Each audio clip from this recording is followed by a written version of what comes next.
ආයිබෝවන් අපි අද දවසේ බලමු අපි ඇවිදිනකොට මොකද්ද වෙන්නේ? ඇයි වයසට යන අයට කකුල ඉස්සුවට හරියට එසවෙන ඔසවන්න ඕනේ ප්‍රමාණයට එසවෙන්නේ නැත්තේ? ඔන්න ඔය කාරණා සිද්ධ වෙන්නේ කොහොමද කියලා. ඉස්සෙල්ලාම අපි බලමු සාමාන්‍ය කෙනෙක් ඇවිදිනකොට මොකද්ද වෙන්නේ? අපේ හිතෙන් හිතෙන් මැසෙන්ජර්ස් යවනවනේ. ඒ කියන්නේ අපිට චිත්ත කිරිය වායෝ ධාතුව කියන එක ක්‍රියා කරලා ඒක නිසා අපිට ඒකෙන් පණිවිඩය යවපු ගමන් මොකද වෙන්නේ? කකුල ඔසවන්න ඕනේ පණිවිඩය මැසේජ් එක අපිට ආවම කකුලේ තියෙන තේජෝ ගතිය වැඩි වෙලා වායෝ ගතිය වැඩි වෙලා එතන සැහැල්ලු ගතියක් එනවා. සැහැල්ලු ගතිය ඇවිල්ලා කකුල ඉහළට එසවෙනවා. ඒ කරලා ආයි ඕක කකුල බිමට බර කරනකොට ආයිමත් ඇති වෙන්නේ ආපෝ ගතිය වැඩි, පඨවි ගතිය වැඩි, රූප කලාප. ඒ කියන්නේ ඒකේ දීර්ඝ ගතිය, දීර්ඝ ස්වභාවය වැඩි, ඒ වගේම බර ගතිය වැඩි. ඔන්න ඔය රූප කලාප තමයි බිමට කකුල තියලා තද කරනකොට එන්නේ. එතකොට එහෙමනම් මේක දැන් මේ වයසට යනකොට සමහර වෙලාවට දෙමව්පියෝ කියනවනේ දැන් අම්මා තාත්තා එහෙම කියනවා අනේ පුතේ කකුල හිස්සුවට මේ උස්සන තරම් ඉස වෙන්නේ නැහැ. පොඩ්ඩ වෙනකොට සිරෙප්පුව පැටලිලා වැටෙන්න යනවා. එතකොට මොකද්ද වෙන්නේ? වයසට යනකොට සාමාන්‍යයෙන් වායෝ ධාතුව කිපෙන කාලේ. මම ඔයිට කලිනුත් කියලා තියෙනවානේ. එතකොට වායෝ ධාතුව කිපිලා වාත ගති අධික වෙනකොට ඒ වගේම අස්තිවල තියෙන බර ගතිය වැඩි වෙනවා. පටවි ගතිය වැඩි වෙනවා. එතකොට මේ අස්තිවල තියෙන බර ගතිය, තද ගතිය ඒව වැඩි වෙන්න චිත්ත කිරිය වායෝ ධාතුවේ මැසේජ් එක එවලා කකුල ඔසවන්න ගියාට ඔසවන තරමට එස වෙන්නේ නැහැ. ඒකට හේතුව තමයි අර දීර්ඝ ගතිය වැඩි, බර ගතිය වැඩි, ඒ රූප කලාප තමයි එතන බිහි වෙන්නේ. එතකොට වෙන්නේ අර හරියට එස වෙන්න අවශ්‍ය වෙන විදිහට කකුල ඉස්සුවට එස වෙන්නේ නැහැ. මොකද බර ගතිය වැඩි. හැබැයි තරුණ කාලේ පිට කිපෙන කාලේ කියලා කියවනේ. එතකොට තේජෝ ධාතුව වැඩි. තේජෝ ධාතුව වැඩි නිසා අර තියෙන දීර්ඝ ස්වභාවය එහෙම නැත්නම් ආපෝ ස්වභාවය උණු කරලා බොහොම ඉක්මනට සැහැල්ලුවෙන් වායෝ ධාතුව වැඩි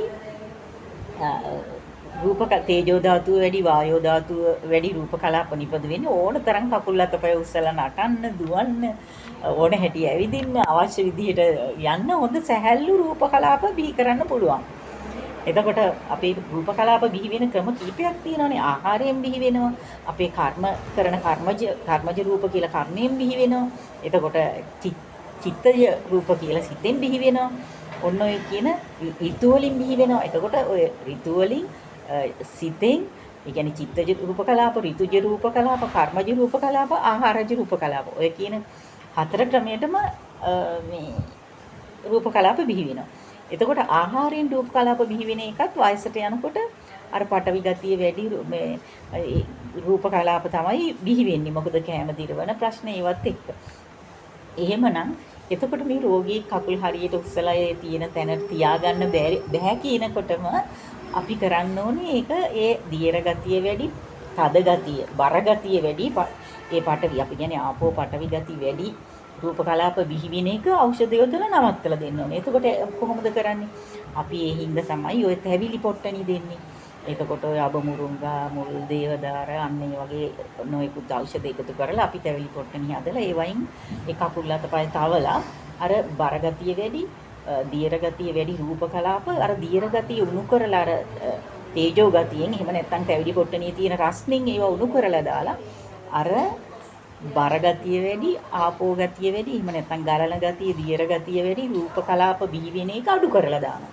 එතකොට අර අතපය හරියට එස වෙන්නේ නැති ගතිය අන්න ඒක ඕක තමයි ඇතුළේ වෙන සිද්ධ වෙන මෙකනිසම් එක.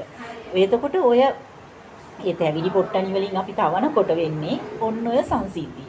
ඒක නිසා තමයි ඒ වගේම තෙල් ගාලා අත ගන්නකොට අපි දන්නවා බ්‍රාජක පිත කියන එකෙන් පිතේ කොටස් ගණනාවක් තියෙනවා. එතකොට ඒ බ්‍රාජක පිතෙන් තමයි මේ තෙල් වර්ග ඇඟට උරාගන්නේ. ඒකෙනුත් මේ සැහැල්ලු ගතිය වැඩි, තේජෝ ගතිය වැඩි රූප කලාප නිෂ්පාදනය කරගන්න උදව් වෙනවා. එතකොට අර හරියට කකුල ඔසවන ප්‍රමාණයට එසවෙන්නේ නැති ගතිය අඩු කරලා දීලා අර තරුණ කෙනෙකුට වගේ සැහැල්ලුවෙන් ඇවිද ගන්න අවස්ථාව හදලා දෙනවා. එතකොට මං කිව්වා වගේ දැන් පේනව නේද අපේ සිරුරේ සිද්ධ වෙන සෑම ක්‍රියාවක්ම සමතුලිතතාවයට පත් කිරීම තමයි ඖෂධ වලින් වෛද්‍යවරු කරන්නේ. ඕක ඇඟ ඇතුලේ සිද්ධ වෙන යාන්ත්‍රණය ඔන්න ඕකයි. ඒ වගේ අපි කිව්වේ අර කතා කරනකොටත් එහෙමයි කියලා චිත්ත කිරියේ වායෝ ධාතුව ගමන් කරනවා. එතකොට ඒ වායෝ ධාතුව හැපෙන තැන අනුව අපි කිව්වා දත් වලින් ශබ්ද පිට එනකොට දන්තජ කියලා කියනවා. දත් වල හැපිලා. එතකොට උඩු තල්ලේ හැපිලා පිට වෙන ශබ්ද වලට අපි කියනවා තාලුජ කියලා. ඒ වගේම උගුරෙන් එන ශබ්ද වලට උගුරේ හැපිලා එන ශබ්ද ඒ වලට අපි කියනවා කණ්ඨජ කියලා. එතකොට තොල් වලින් ශබ්ද පිට වෙන ඒවට අපි කියනවා ඕෂ්ඨජ කියලා. ඒකත් ඒ වායෝ ධාතුව හැපෙන තැන අනුව ඒ පිට වෙන අක්ෂරය අපේ ඒ වායුව හැපිලා එන තැන අනුව තමයි ඒ නම් දීලා තියෙන්නේ. මේ ඇත්තටම කියනවා නම් ආයුර්වේද වෛද්‍ය ක්‍රමයේ මේ සිරුර තුල සිද්ධ වෙන ක්‍රියාදාමයන් ටික මේ වාත පිත්ත කප සිද්ධාන්තයේ එතකොට ආපෝ තේජෝ ආයෝ පඨවි අවකාශ කියන ඒ පංචමහා භූත ඔන්න ඔය සිද්ධාන්තයන් මත බොහෝම ලස්සනට පැහැදිලි කරන්න පුළුවන්. ඒ වගේම ඒක හරියට අවබෝධ කරගත්තොත් ඒ ඖෂධ යොදලා ඒවා නියම විදිහට යථා තත්ත්වයට පත් කරගන්නත් පුළුවන්. එහෙමනම් අතපයවල අත්වල වැලමිටිවල දනිස්වල ඔන්න ඔය කියන ඕනම තැනක ඔය කියන විදිහට ඔය මං කියපු විදිහට ආපෝ ගතිය වැඩි, පඨවි ගතිය වැඩි, බර ගතිය වැඩි, රූප කලාප බිහි වෙන එක නවත්තලා තේජෝ ගතිය එහෙම නැත්නම් උණුසුම් ගතිය, වායෝ ගතිය එහෙම නැත්නම් සැහැල්ලු ගතිය තියෙන රූප කලාප බිහි කරලා දෙන්න තමයි ඖෂධ මගින් උදව් කරලා වෛද්‍යවරු ඕගොල්ලන්ට උපකාර කරන්නේ රෝගී තත්ත්වයන් යථා තත්ත්වයට පත් කරගන්න. එහෙමනම් නැවතත් දවසක අපි හමු වෙන තෙක් ඔබ සැමට ආයුෂ බොහෝ වේවා කියලා ප්‍රාර්ථනා කරමින් මම සමුගන්නවා.